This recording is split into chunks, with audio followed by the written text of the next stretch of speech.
Greetings Mavericks and new viewers.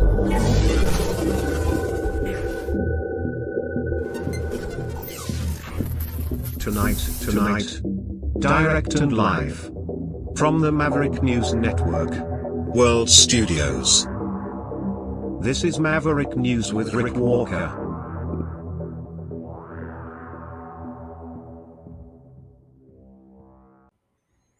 We're back. Welcome to the Maverick News Channel, everyone. Hello, Maverick family. Pipeline memorandum of understanding. Does it actually pave the way to getting Alberta Oil to market?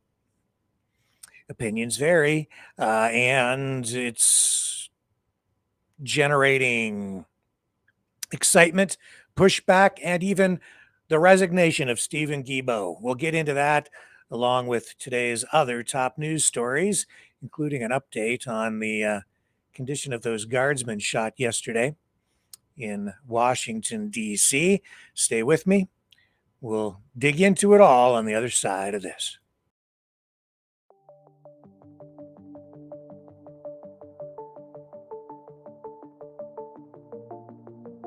Greetings brave Mavericks. Our quest for truth continues.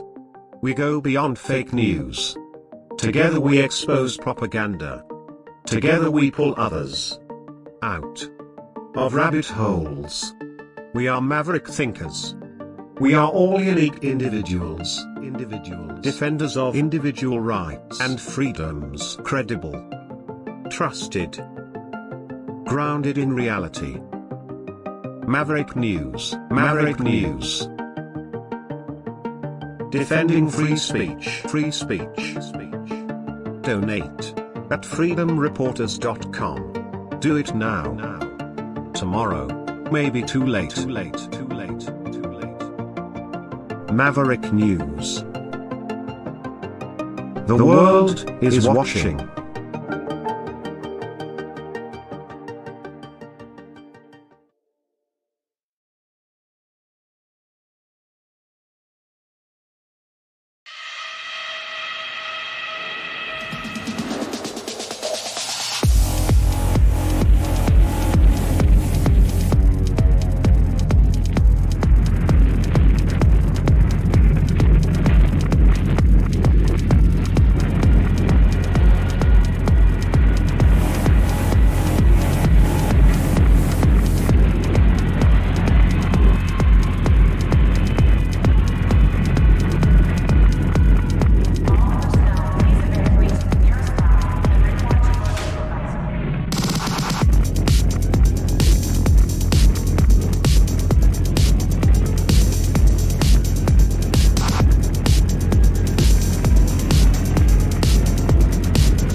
Maverick News.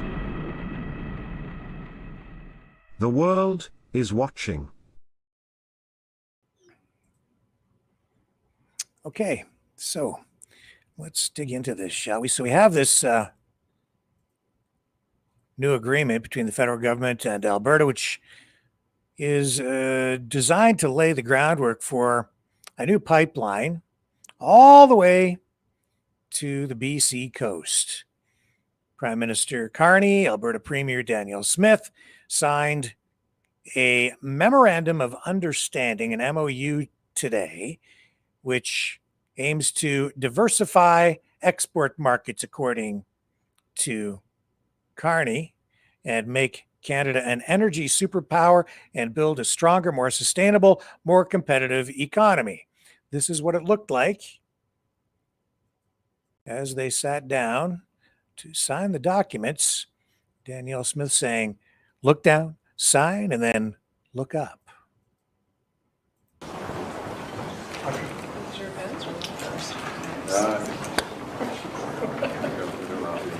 All right, so the way we've done this before, Doug, is sign and then look up.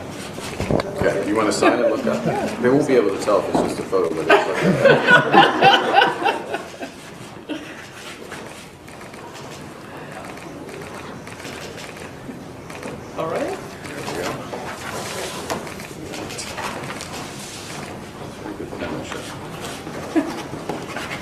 Lost start. Excellent. Do the Trump. Is that how he does it? Yeah, just I think you got a little thumbs up. He reads his signatures too. Yeah. Do you want to stand and do Yeah. it? Do you want this one?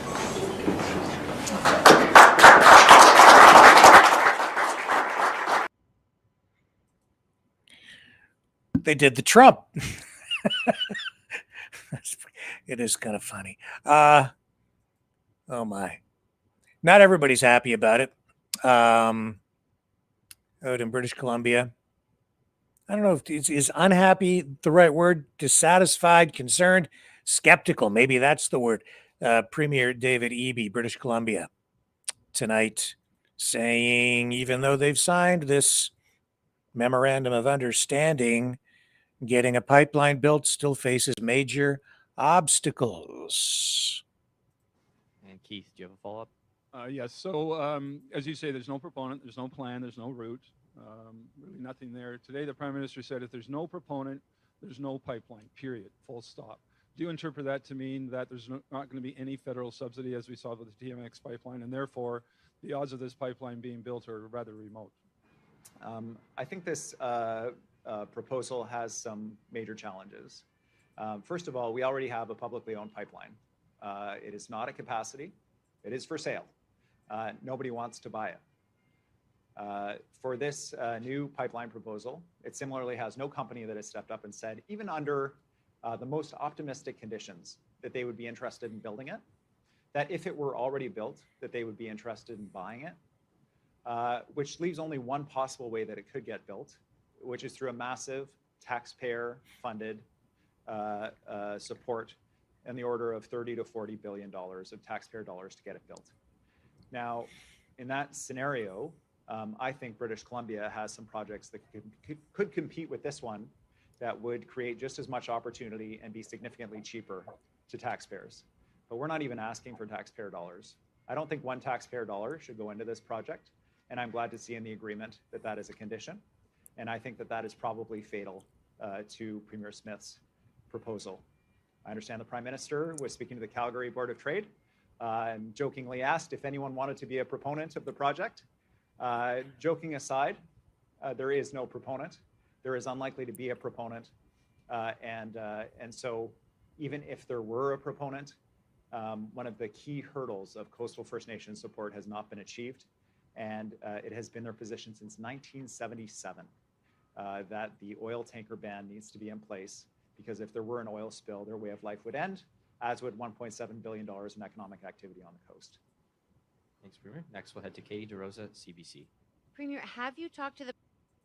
Okay, now the Prime Minister spoke today to the Calgary Chamber of Commerce, while you're in the neighborhood, right? Trying to make a deal on a new pipeline that will help tie the country together, maybe even save Canada, maybe convince some of those Albertans who are disgruntled that maybe the deal isn't so bad staying within the Canadian fold after all. Let's pick up this from the Calgary Chamber of Commerce speech today, where the Prime Minister lays out his argument for this major infrastructure project. Our hands. We're catalyzing generational investments by creating the right conditions to get big things built here in Alberta and right across Canada. In June, Parliament passed the One Canadian Economy Act. What it does is it removes all federal barriers to internal trade, and it fast-tracks. It gives us the authority to fast-track the approval of nation-building projects. To get that done, in August, we opened the Major Projects Office, headquartered right here in Calgary. The MPO, the Major Projects Office, is a single point of contact to get nation-building projects built faster. We have the good fortune to have Calgarian Don Farrell as the CEO. Yeah.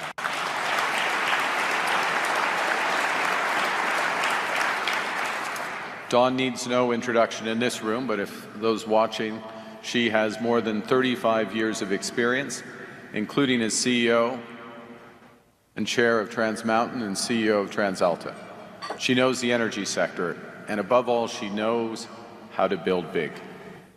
Thus far, in the last few months, we've referred two tranches of major projects to that major project office. Those projects represent about $115 billion of investments in LNG, in nuclear, in hydro, in critical minerals, as well as in new trade and energy corridors. And these projects are part of bigger strategies that go from unlocking our full potential as an energy superpower, to building high-speed rail and pioneering sovereign data and intelligence infrastructure. All strategies designed to build a better connected, a stronger, and a more sustainable Canadian economy. And that's why I'm here in Calgary today.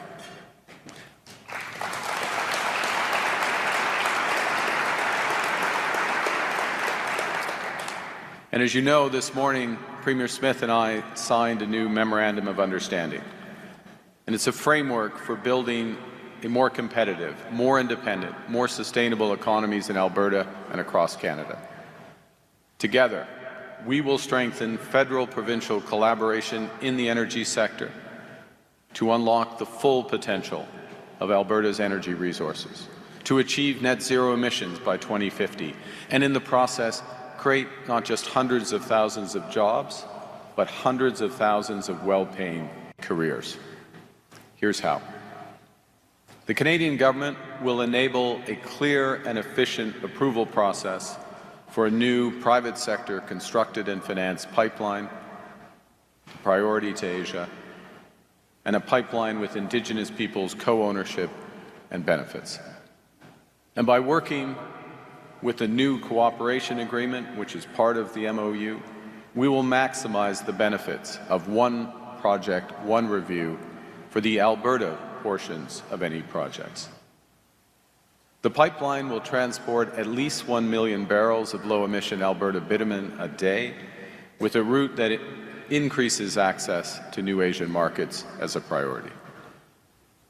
This enhanced capacity would be on top of a further expansion of Trans Mountain by an additional 300,000 to 400,000 Alberta barrels per day.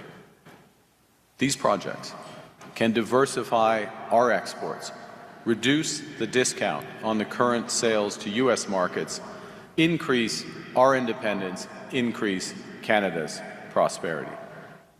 To make them possible, our MOU also advances the construction of Pathways Plus, because we recognize that in order to be competitive over the longer term, energy doesn't only have to be low risk and low cost, but also low carbon. Pathways Plus will be the largest carbon capture, utilization, and storage project in the world, achieving emissions reductions that are the equivalent of taking 90% of all the trucks and cars off the road in Alberta. It will make Alberta Oil amongst the world's lowest carbon intensity in the world. And it has the potential to create an entirely new industry in Canada, just as Alberta did with the oil sands when I was a kid. The MOU is committed to building in partnership through cooperative federalism. Cooperation, obviously, between the federal and Alberta governments. Cooperation by ensuring that Indigenous economic benefits, partnerships, and opportunities for co-ownership are fundamental to every project. Cooperation by recognizing that British Columbians should share substantial economic and financial benefits from projects that impact them. Now, it's important to recognize that the agreement between Alberta and Canada is about much more than pipelines. It helps set the stage for the next phase of an industrial transformation underway in this province. Under this agreement, we will collaborate on multiple projects to meet growing consumer and industrial energy demand, including through new nuclear power and new interties with neighboring provinces that increase affordability and resilience of the system while lowering emissions. We'll also work to unlock sovereign AI data centers that create opportunities for Alberta's and Canada's burgeoning AI ecosystem. Avik just referenced the challenge worldwide. We'll do it in a way that protects our independence of our information and our algorithms.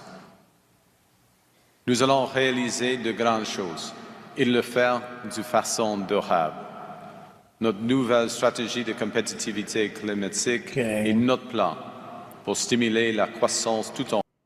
Now, as I said, not everybody is happy.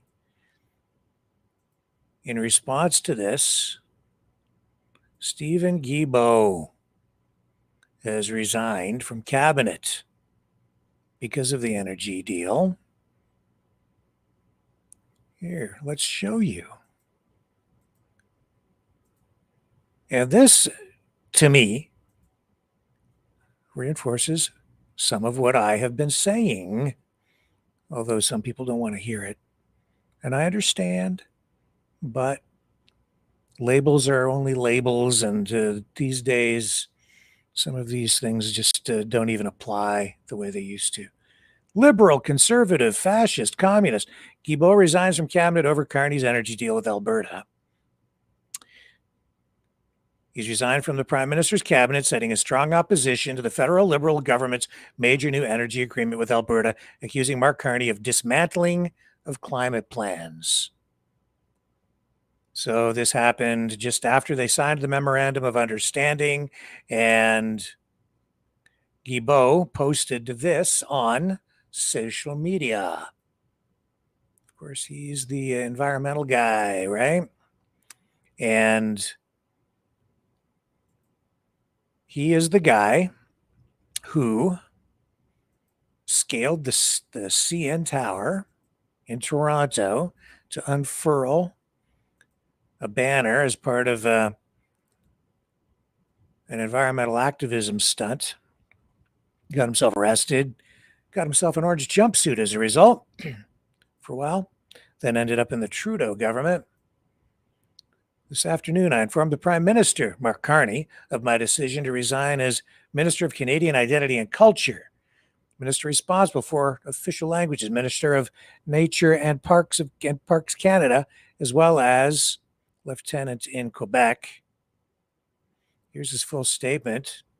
He says this afternoon, it is with great sadness that I submitted my resignation to the Prime Minister as Minister of Canadian Identity.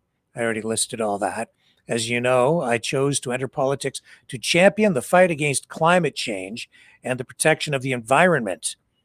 Over the past 10 years, our country has made historic progress in reducing climate pollution, protecting nature and the environment while our economy continued to grow. I believe I have contributed to these advancements, and I remain deeply proud of the achievements I have helped bring forward.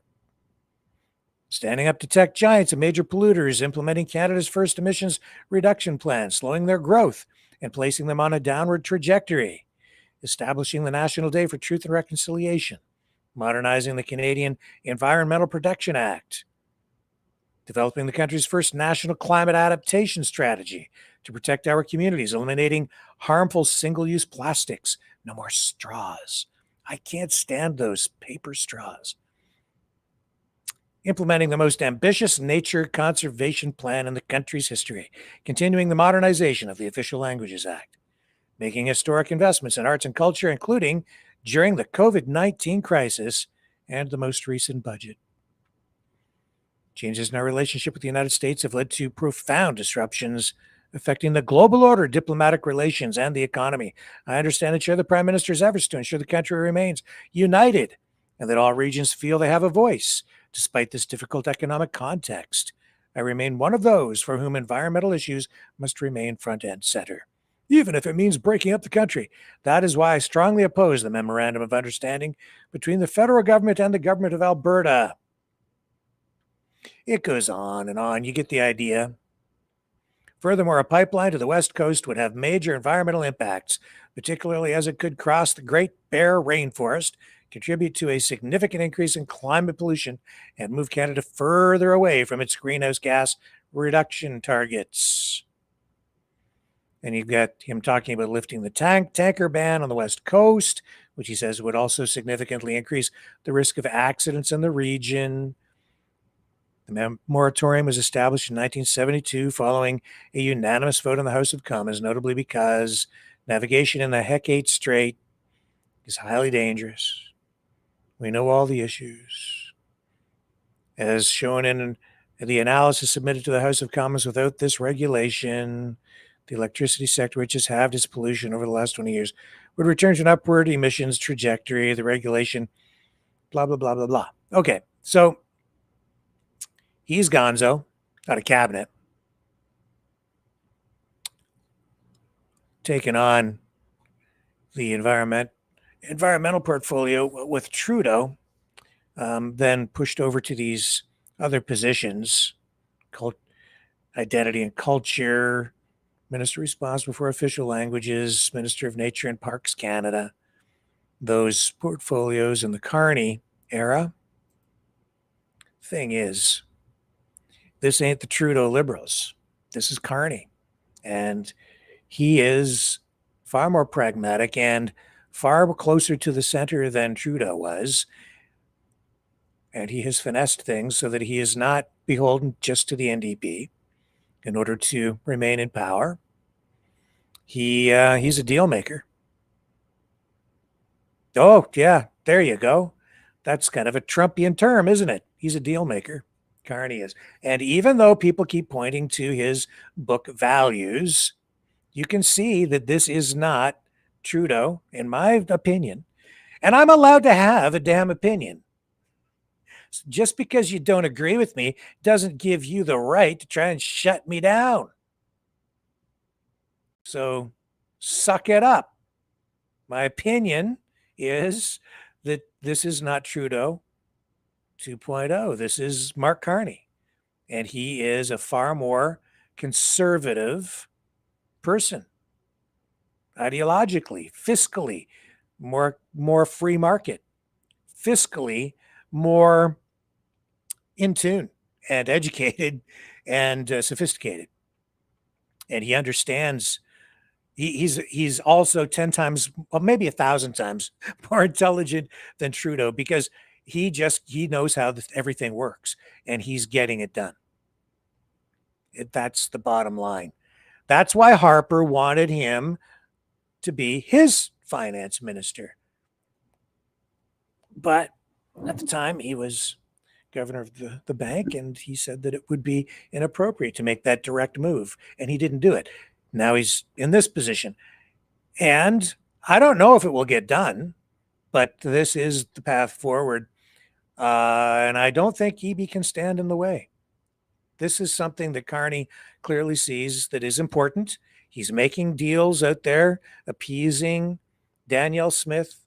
It's something that will help bind the nation together. Now, what would Poilievre do? Well, maybe you think he'd do a better job. Maybe he would. It was certainly front and center again today. Question period, House of Commons. And Pierre Poilievre took the opportunity to weigh in, and I lost my tab. Or did I? No, here I am. Okay. All right, let's get the House of Commons up here. There we go. All right, Pierre, take it.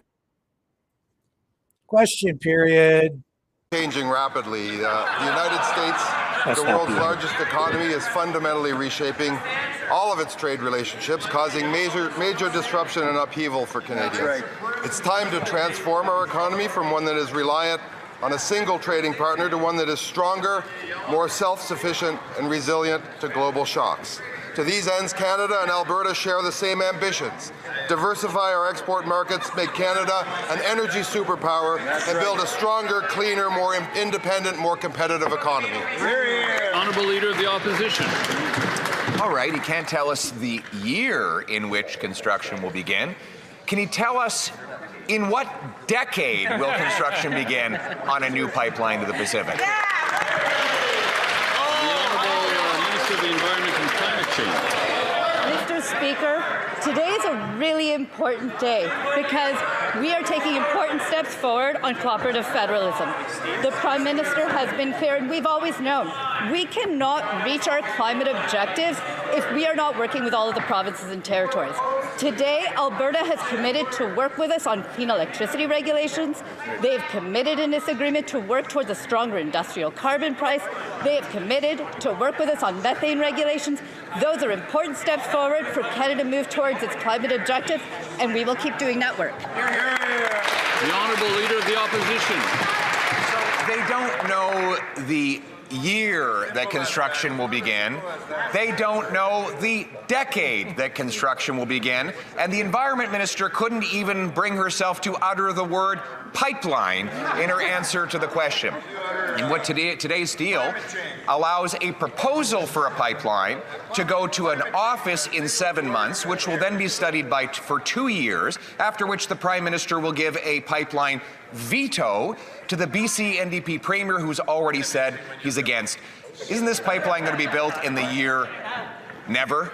The Honourable Government House Leader. Actually, Mr. Speaker, this is a big, large, great, grand day for Canada. Our government has reached an important MOU with Danielle Smith, the Premier, and the province of Alberta that creates an energy transition in all aspects of energy. It sets the stage for an industrial transformation. It will make Canada stronger, more independent, more resilient, and more sustainable, and it will include the largest carbon capture project in the world. It will mean all of Alberta's energy resources are among the lowest energy intensive in the world. The Honourable Leader of the Opposition. Don't tell us when a pipeline will be under construction. Let's just unpack the Prime Minister's allusion here. He's telling the Keep It in the Ground caucus of the Liberal Party that they just need to be quiet because there won't be a pipeline anyway. What he will do is delay it for several years until after a prospective election, during which he can dangle a possible pipeline in front of the people, but after which he can hand veto power that is not in the Constitution over to the BC NDP Premier, who will block the thing from ever happening. Isn't it true that this isn't a pipeline?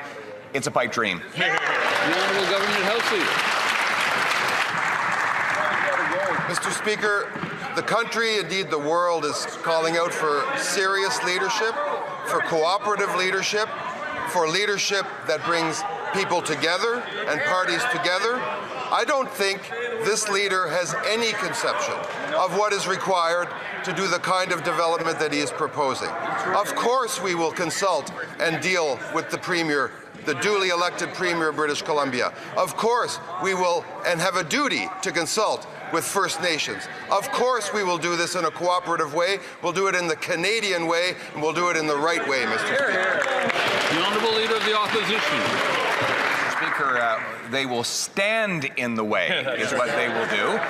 We know that the only thing stopping a pipeline from Alberta to the Pacific is the Prime Minister. Let's unpack the legality of it.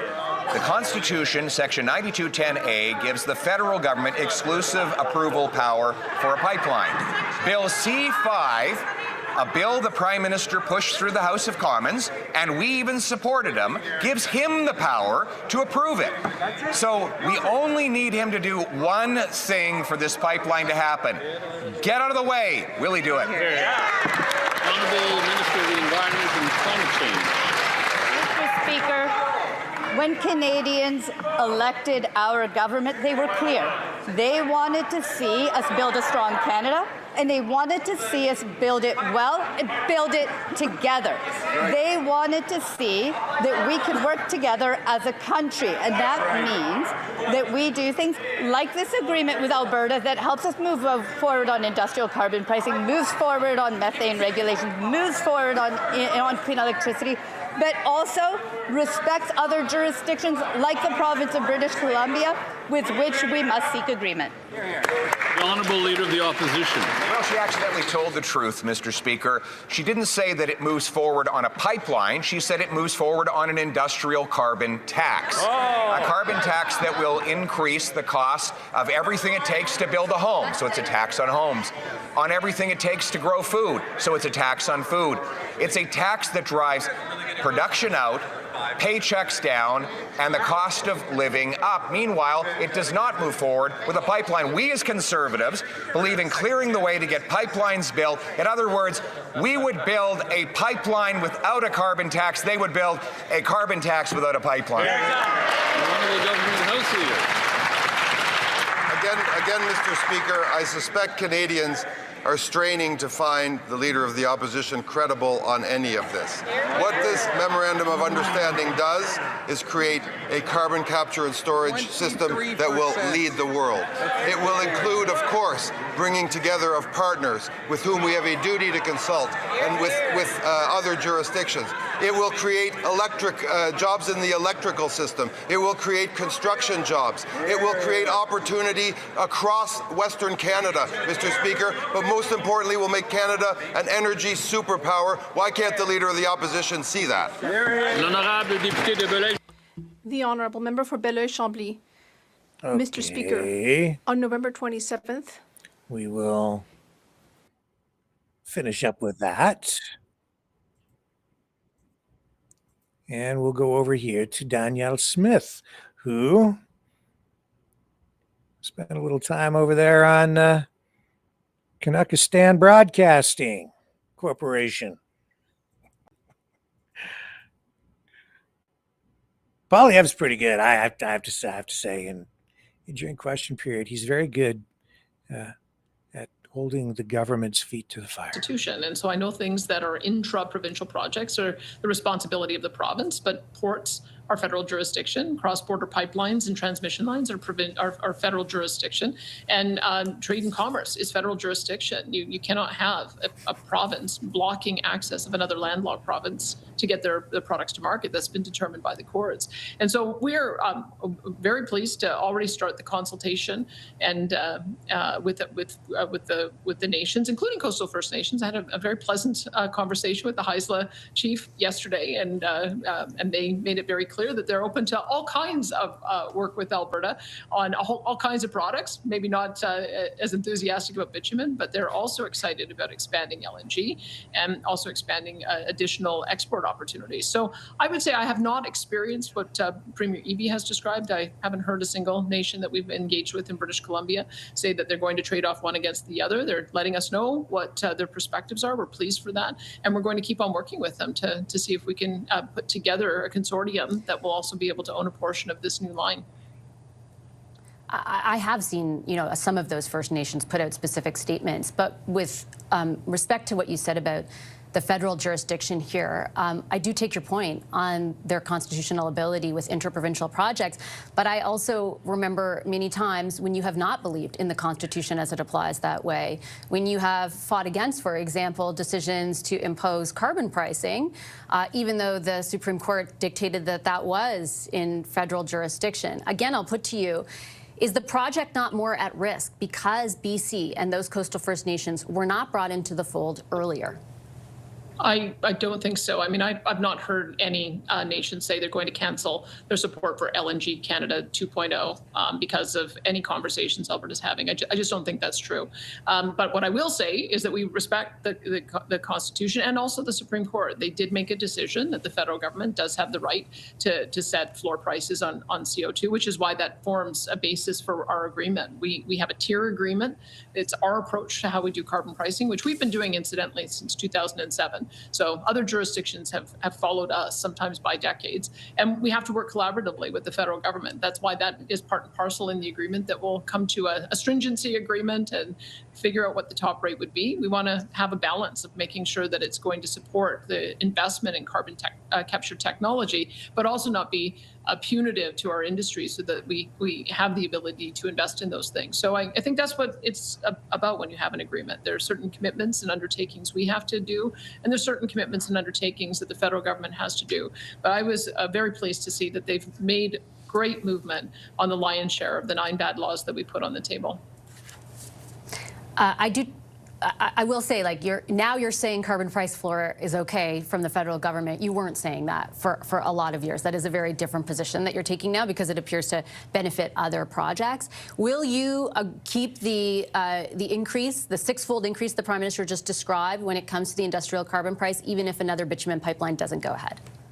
Well, I think, again, that's not true, Vashi. We had a tier agreement before I came in that agreed that we would increase the price on CO2 for industrial emitters up to $170 per ton by 2030. We paused it this year because with the changes that we've seen in the world, the disruption in energy markets, we knew that price going that high that quickly was going to be harmful to our industry. And now we're in a negotiation with the Prime Minister about what that is going to look like. So I hope we can come to an agreement where we've identified April 1st as a time for when we're going to announce what that agreement would look like. There's going to be some more negotiations that have to take place, but that's part of what happens when Canada and Alberta work together. I think we both benefit. Not everybody gets 100% of what they want, but I can tell you that we certainly moved the dial on many of the things that we did want to start getting investment from the private sector back into our province again. Okay. That is enough of that. We will see. It's not a done deal. It's the beginning of a deal. It's a framework for a deal. It's kind of a Trump-style deal. It's a deal that isn't quite a deal, but it seems to be a big deal nonetheless. So the debate rages and the news continues when we come back.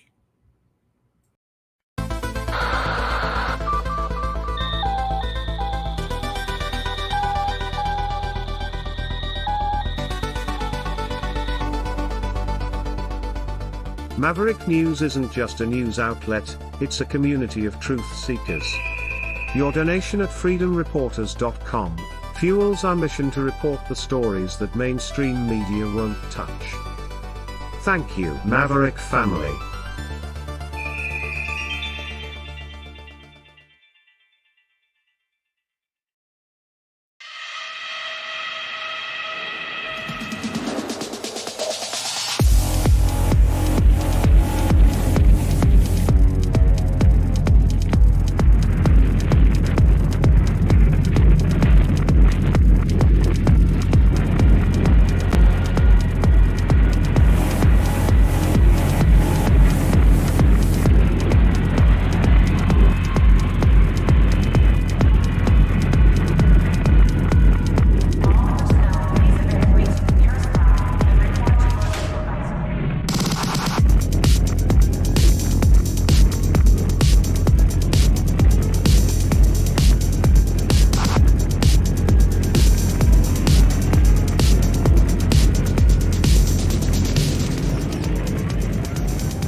Maverick News.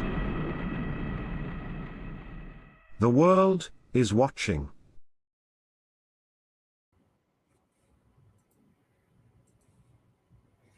We're back with more news. Okay, let's update this story on the guardsmen who were shot yesterday in Washington. 2 of them.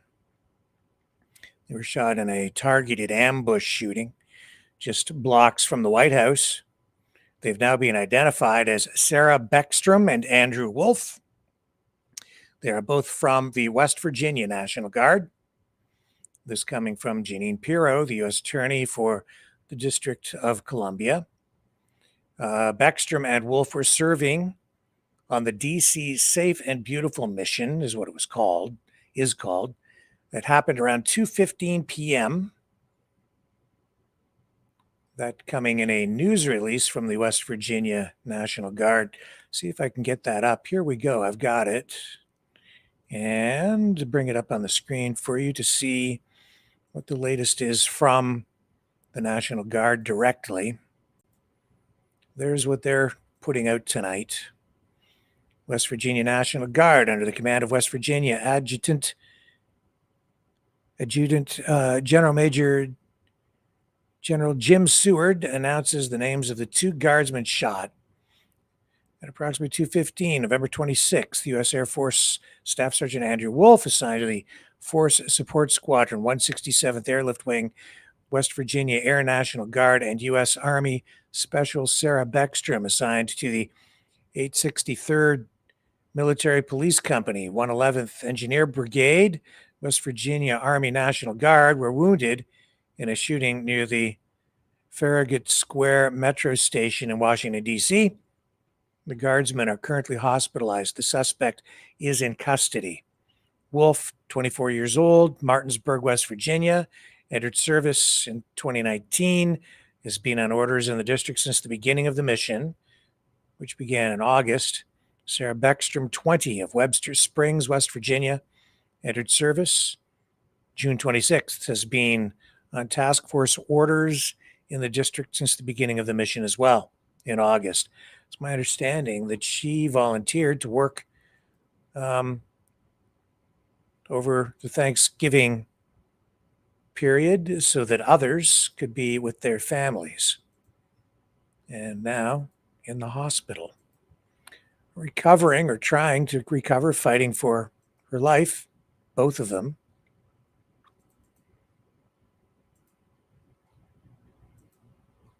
And it is sending shockwaves across the country. It is dividing people even more.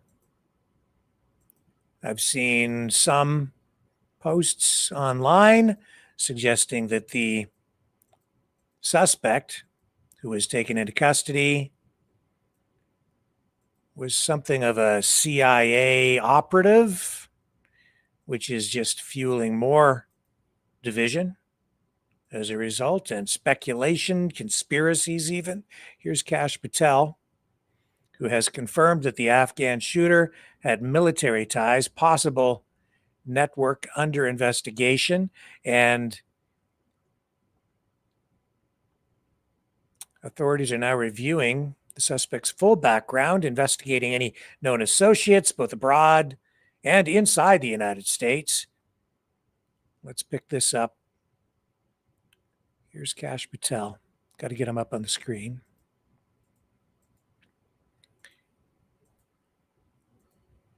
Almost there. Here we go. I also spoke to Director of the CIA, John Ratcliffe, last night, and Secretary of War, Pete Hegseth. There is confirmation now that the subject had a relationship in Afghanistan with partner forces. We are fully investigating that aspect of his background as well, to include any known associates that are either overseas or here in the United States of America. I also spoke to Director of the CIA, John Ratcliffe, last night, and Secretary of War, Pete Hegseth. Okay, let's go over and check the Truth Social account for the president, shall we? It's the perfect time to do that tonight. Let's do the Truth Social scroll. Check in on Donald Trump. Did you see, I should maybe run his address from last night because I posted it. I think we got it up on Twitter last night, but we didn't actually get a chance to run it on the program. All right. Well, yeah, it's you know, because it's not that long. So I'll run it just in case you guys missed it. And if you did see it, worth watching again because of the words chosen. Also, I don't know if you picked the language used by Danielle Smith in her interview on the corporate broadcasting station. You know, the words revealing when it comes to the whole Alberta independence question and the way that she views it, the way that many out there are framing it. I won't get into it here tonight, but there is the words are chosen very deliberately. There's language in there that is important, and you will continue to hear her use the phrasing that she uses to reinforce Alberta's entrenched position on trying to gain, I guess, more influence within Confederation. Here's the president's address from last night.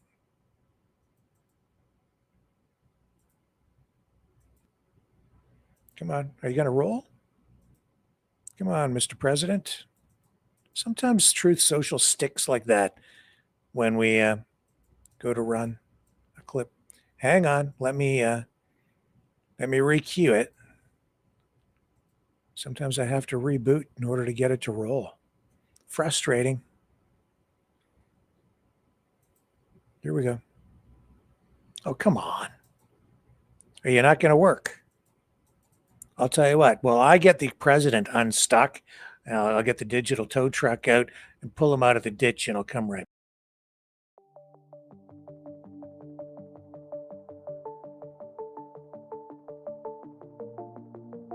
Greetings, brave mavericks.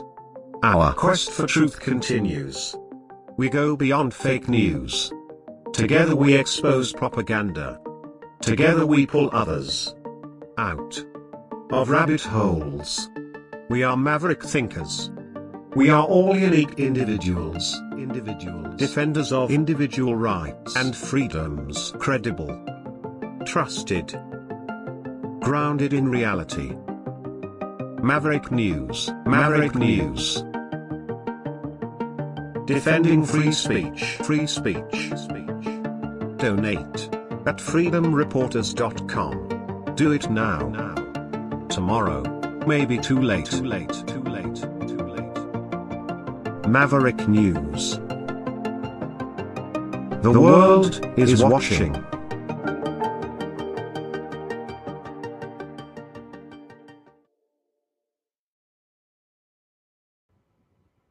All right, I hooked on, dragged him out of the digital ditch. Here he is, all the way over on stage and ready to tell you what he has to say.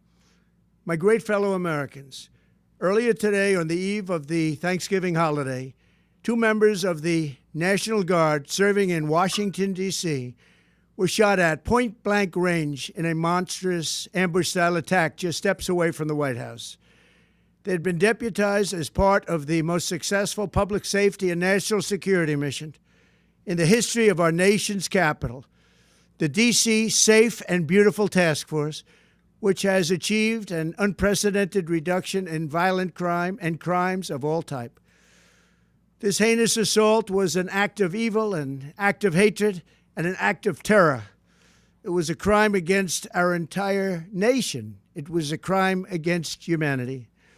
The hearts of all Americans tonight are with those 2 members of the West Virginia National Guard and their families. The love of our entire country is pouring out for them, and we are lifting them up in our prayers. As we are filled with anguish and grief for those who were shot, we're also filled with righteous anger and ferocious resolve. As President of the United States, I am determined to ensure that the animal who perpetrated this atrocity pays the steepest possible price. I can report tonight that based on the best available information, the Department of Homeland Security is confident that the suspect in custody is a foreigner who entered our country from Afghanistan, a hellhole on earth. He was flown in by the Biden administration in September 2021 on those infamous flights that everybody was talking about.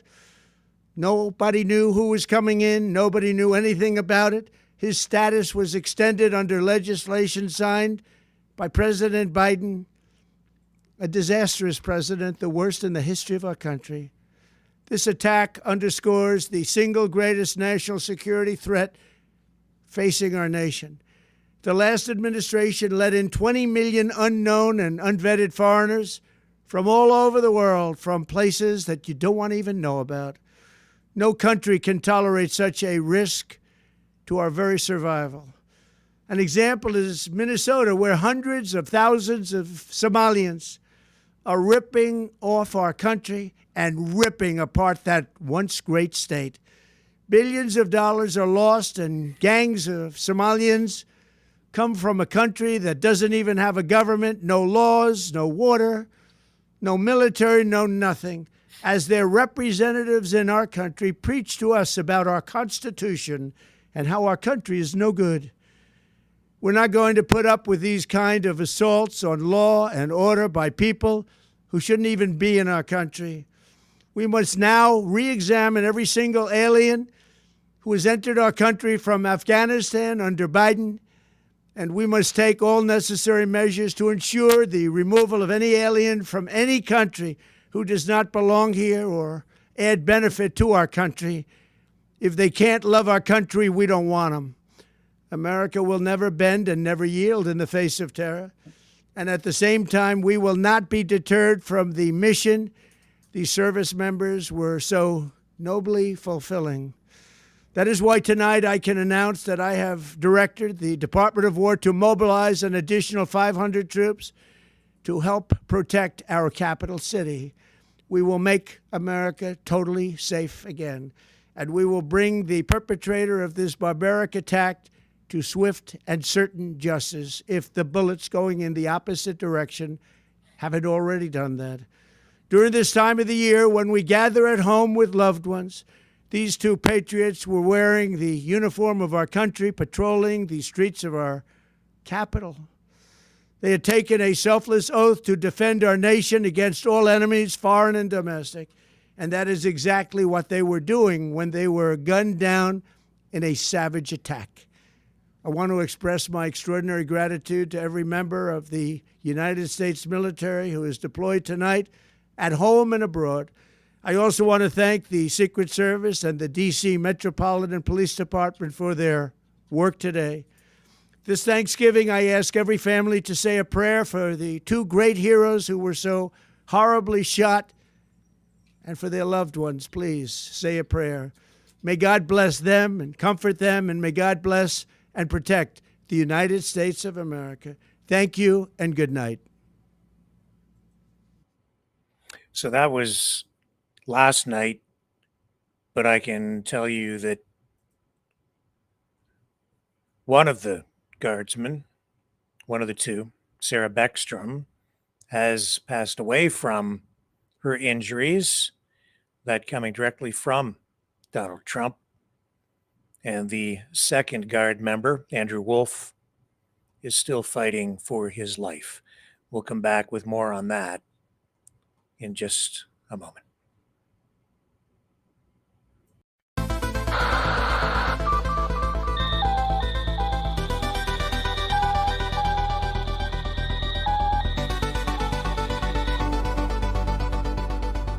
Maverick News isn't just a news outlet, it's a community of truth seekers.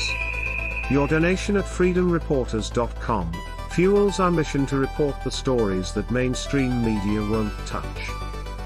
Thank you, Maverick family.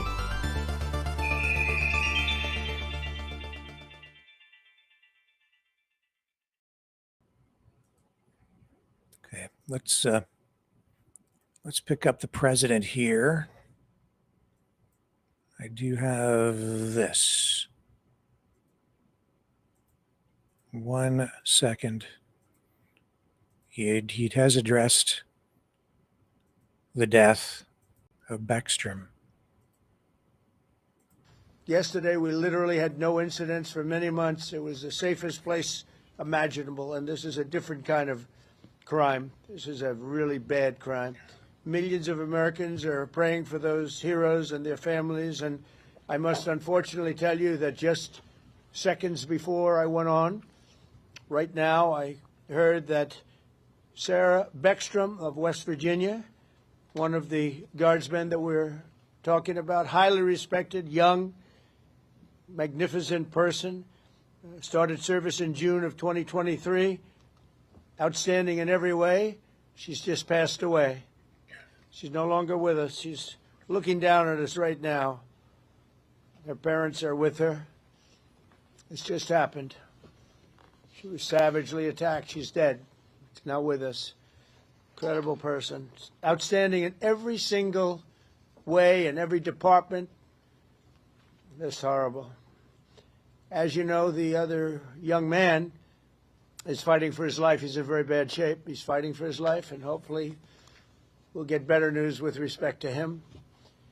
And the monster that did this is also in serious condition. But we won't even talk about him. As you may know, DHS has confirmed that the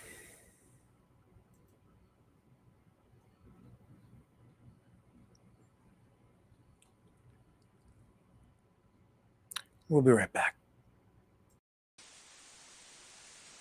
You know, someone very profoundly once said many years ago that if fascism ever comes to America, it'll come in the name of liberalism.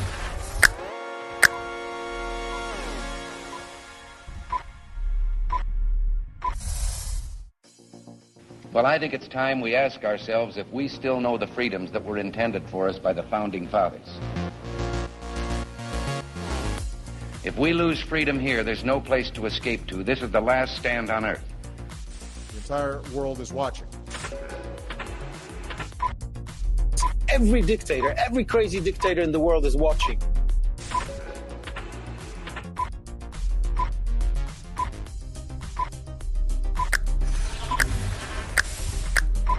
The world is watching. On TV, the entire world is watching. On social media. But the entire world is watching, and yes, they are seeing what we have apparently bravely been willing to say that others are thinking. Stand for freedom. Literally stand for freedom. Let's get this done. The entire world is watching. We're at war with the most dangerous enemy that has ever faced mankind in his long climb from the swamp to the stars. Maverick News. Maverick News. Maverick News. Let me have more control of my own destiny. The world is watching.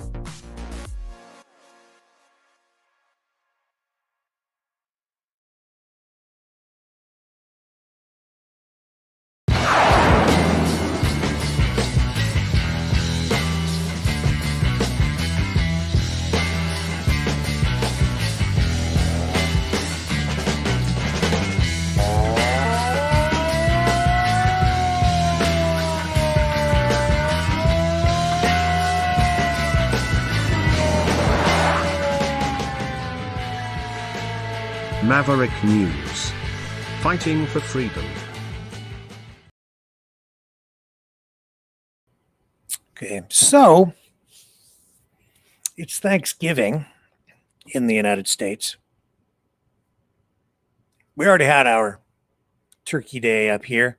Now, last year we started a tradition here on Maverick News, the Golden Turkey Award. So I was going to run a poll on social media, but I thought, no, tonight I'm going to throw it open to the chat, and you guys can vote. It's not a private or a secret ballot. It's out in the open. It's in the chat. So nominate your golden turkey for this year if you want in the chat. We'll take it all into consideration, and then we'll have our winner at the end of the program. The Golden Turkey Award can be any public figure you want. Now,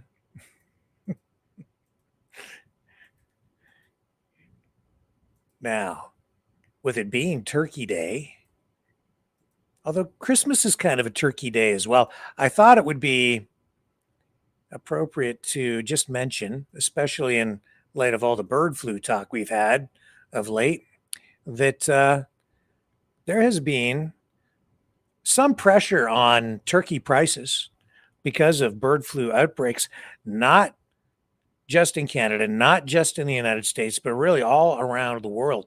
So I've taken note of this. Here's BBC, just to show you that this is truly an international issue. Now, the debate rages over whether culling or stamping out policies in various countries remains the best approach. We can have that debate, but the reality is tonight on Thanksgiving, Christmas Day, where you were seeing turkeys culled by the tens of thousands, maybe the hundreds of thousands, maybe the millions around the world as people chow down on their turkey dinner tonight across the US of A. Here's BBC reporting a poultry farmer fears there would be no way back for her business if her birds contracted avian flu. But we've seen bird flu outbreaks across the UK. A mandatory housing order, meaning poultry must be kept inside, came into effect in Wales on the 13th of November. It applies to owners of more than 50 birds. Smaller flocks must also be kept inside if eggs and meat are sold or given away. So they have, I guess, the turkeys on lockdown. Wales Chief Vet Richard Irvin says the government was working with industry bodies to tackle the severe situation. And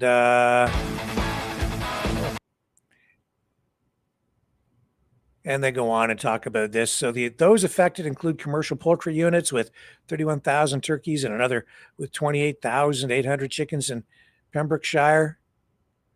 A site with 26,000 chickens, another site with 32,000. So they've got a bird flu problem over there. Not the only place. Here in Canada, let me see if I can find this for you. Here we go. Turkeys affected by a second bird flu outbreak near my old hometown of London, Ontario. 15,000 turkeys affected. Here, look at the headline. You don't need to go to the CFIA website. It's right there. It's Canadian Food Inspection Agency has declared a second avian influenza outbreak at a farm in Strathroy, Caradoc. Not too far from where I sit. Latest bird flu outbreak declared November 22nd affects 15,625 turkeys and is on a commercial farm, the agency said in an email. The continued detections of this bird flu virus in both wild and domestic birds in Canada is a strong reminder for anyone raising birds to remain vigilant and ensure they have effective biosecurity measures in place. So they didn't provide the exact locations of these affected farms in this area. They often don't do that because often the farmers don't want public attention focused on their facilities because it's embarrassing, but they, then work to clean things up and then get things back into operation. So all of that has been raising concerns about turkey prices. However, I know that yesterday, when President Trump pardoned the gobblers, the two, what did they name those two turkeys that he pardoned yesterday in the White House? I can't remember. Let's bring it up. Trump pardons turkeys. Right here. Wobble and gobble. They wobble and gobble. Did anybody see that yesterday? We didn't run it here. We were preoccupied with other stories. With the Ukraine peace talks. President Trump pardons waddle and gobble. Not wobble, it's waddle. Get it right, Rick. This is hard-hitting journalism. Serious stuff. The Thanksgiving turkeys during a ceremony in the White House, Rose Garden. They pardoned this year's Thanksgiving turkeys, waddle and gobble. So they're not going to get at. Spared they are. Probably going to run a commercial here. Hang on. The genesis of the company was really trying to solve.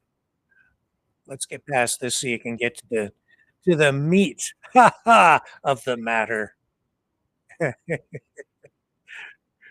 Is poultry classified as meat? Works for me. Are you ready? Gobble, you are hereby unconditionally pardoned.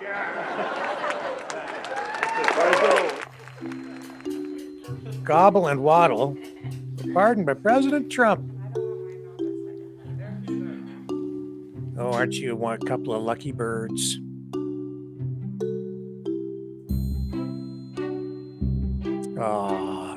Oh, they're so cute. How could you eat one? Don't do it. Yeah, they spent the night at a luxury hotel. It's like, who wants that room after? I hope they vacuum. Maybe shampoo the carpet.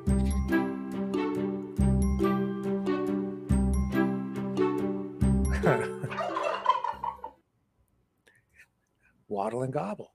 But I don't know. JD Vance not really in the Thanksgiving spirit. Hang on a second here. I'm getting text messages. I think everybody's freaking out because I'm talking about the bird flu and don't talk about eating the gobblers. Well, they're not going to get at, not those ones. They're spared. And don't worry. I don't know. JD Vance, he's not going to eat. No, I can't help it. People eat turkeys. It's a Thanksgiving tradition. It's not my fault. I don't hate turkeys.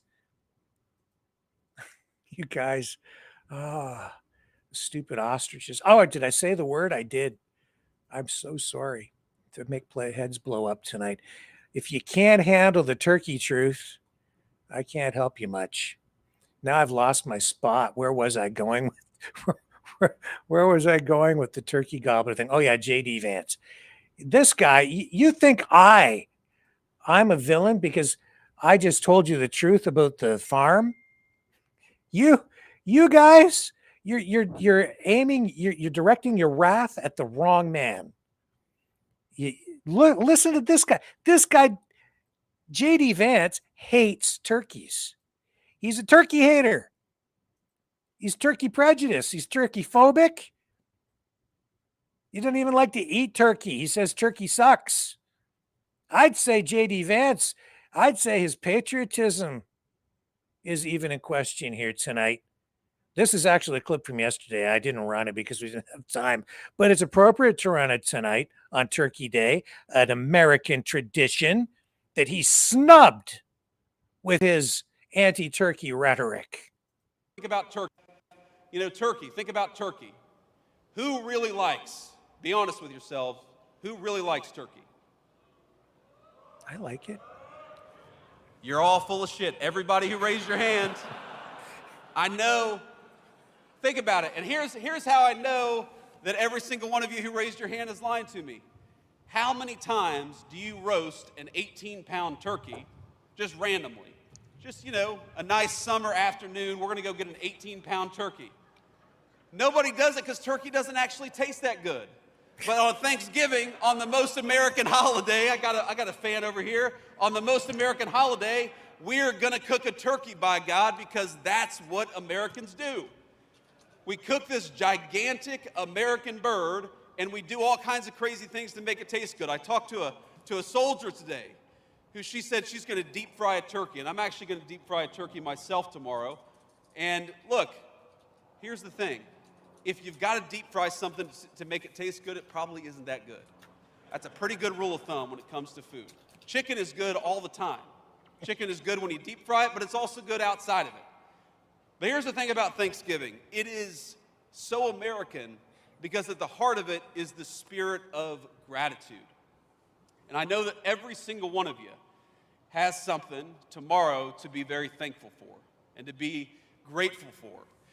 And that's what I think, really separates. People ask me all the time for advice.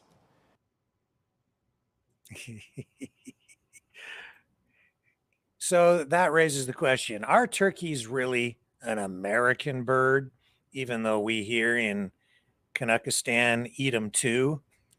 on our own version of Thanksgiving? Well, I guess, yeah, they technically are, because they are indigenous to the Americas.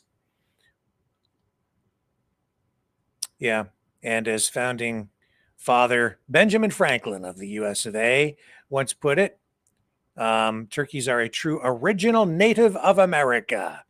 He praised turkeys over even the bald eagle.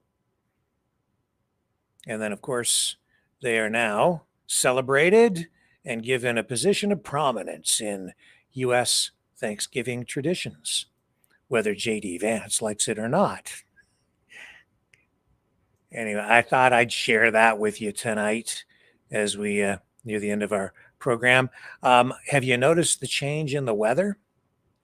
My goodness, but she turned cold on us out there, at least in my neck of the woods here in the southern part of Ontario. It's not quite this bad where I live, not like this, but it's cold here, or colder. It's down around the freezing point now, where it was even just a couple of days ago. And this is my Americanization talking, around 50 degrees Fahrenheit. It's now down around the freezing point, probably dipping well below there tonight. It'll freeze over just a touch. And if you travel just a little further east of here, you'll run into this tonight. This is up around the Kitchener-Waterloo Guelph area on Highway 401. Oh my. Welcome to Canada, Ontario. What you're seeing there is lake effect flurries, my friends. That is moisture being picked up off the Great Lakes and being carried inland full of moisture, and then the moisture crystallizes into a gabillion snowflakes, and then it gets dumped on people. I know, because I grew up there. And it's kind of pretty for a while till it turns to ice and slush, and it ain't pretty when you're driving through it on the 401 tonight. So I hope everybody stays safe out there. Yeah. And with that, I think it's about time we just kind of wrap things up here tonight, and we'll just end on this note.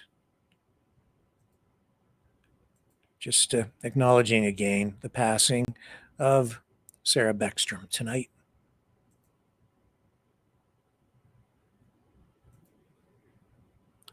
So we can all pray for Sarah, her family, the other guardsman who is still in pretty serious shape and fighting for his life, and more than that even, for the United States of America, a country deeply divided, a country on the edge.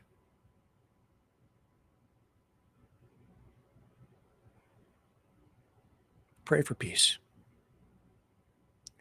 See y'all back here tomorrow, 7 p.m. Eastern, on the flip side. Drifting down without a sound, a gentle touch upon the ground. No two the same, yet side by side, like you and me in this great tide. Like a fingerprint from God, frozen tears from up above. Each one special, each one rare, a fleeting wonder, light as air.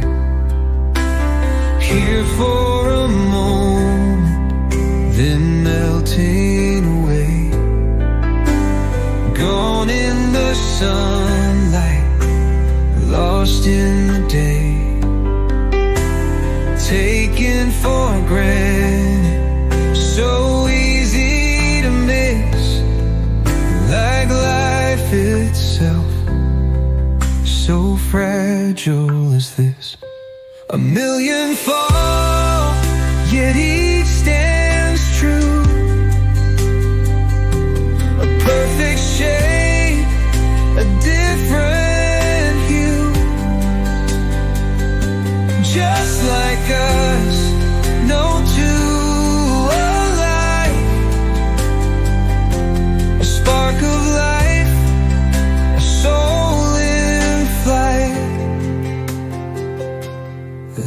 a fingerprint from God, frozen tears from up above.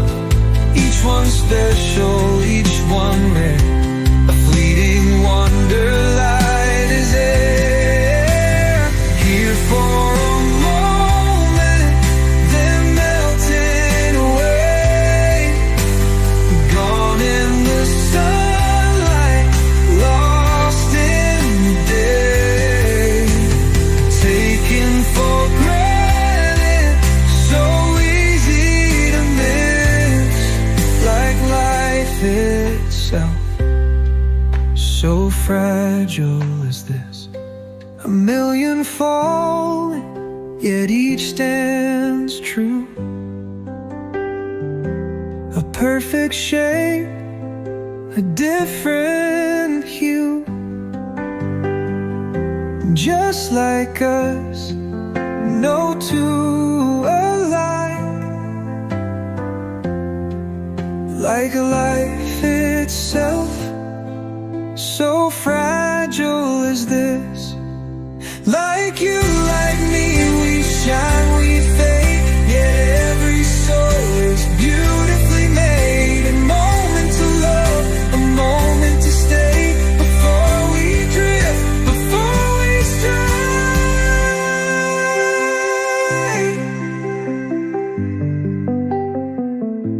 Cherish the snowflakes, here only for a moment, then melt away.